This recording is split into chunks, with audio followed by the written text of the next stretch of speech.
Hello, Steve89. Well, I did a video just before this about bullying. I was bullied fairly severely in primary school and high school and college, and I had a fairly traumatic experience with it all. But I also, it was all because I was gay, and I didn't really understand what being gay was and what homosexuality was. I didn't really understand myself. Adults saw in me, things that I didn't know and didn't recognize, didn't know what they were when I was growing up. So, I was really kind of outed by these people, before I even knew what any of these issues were. So, of course, I couldn't deal with any of these issues. But when I got into high school, I was literally outed by another student. Now, like I said, I didn't really understand what gay was. I didn't get to have sex education or anything. Mum didn't want me to go to it. And they wouldn't have covered homosexuality anyway, so I'm not sure it really would have helped or made any real difference. But I was fairly naive. I didn't really know I didn't really understand it at all. But I just knew that I was different, and that I would argue for gay rights and things. I would be literally arguing with people who, of course, when anything gay happened, they would go to me and attack me for whatever was happening in the media or whatever was happening in the world, because I was that gay. I was the gay kid. So I got everything. Just like whenever Madonna did something, I was always answerable to it, or anything like that.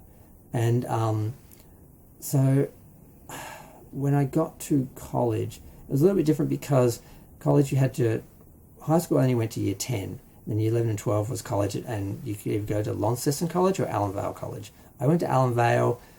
I think Launceston everyone liked better because it was literally in Launceston, so on your lunch break you'd literally go into the city and go shopping or whatever. Whereas Allan Vale, it was like 20 minutes out of the city, like on a hill basically. It had a great view.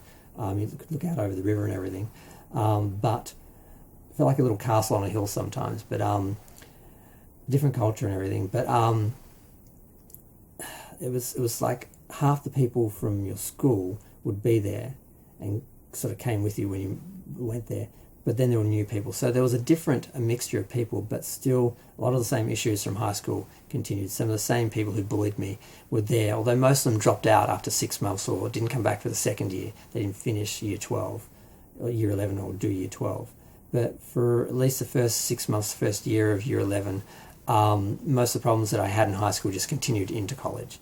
And I at least had kind of considered that, well, I'm probably bisexual. At least I do have an attraction to men, and that was based just on identifying as gay and being like, well, if I'm gay I must like men. But I had no actual awareness of any attraction to men or sexual interest in men. I didn't really understand any of that. I wasn't sexual as a child. I think some kids do sort of understand sexuality on some level. They have a better awareness of it when they're growing up, but I didn't at all. I was very naive. I didn't really understand.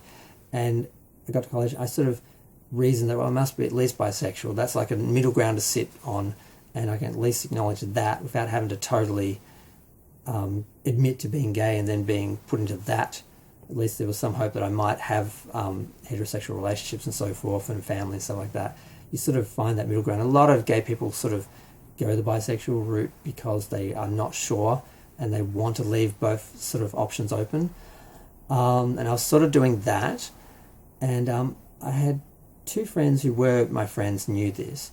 And then we had a couple of friends that we were sort of friendly with, and we sort of brought them into our trust a bit. And I did actually say that I was bisexual to one of them.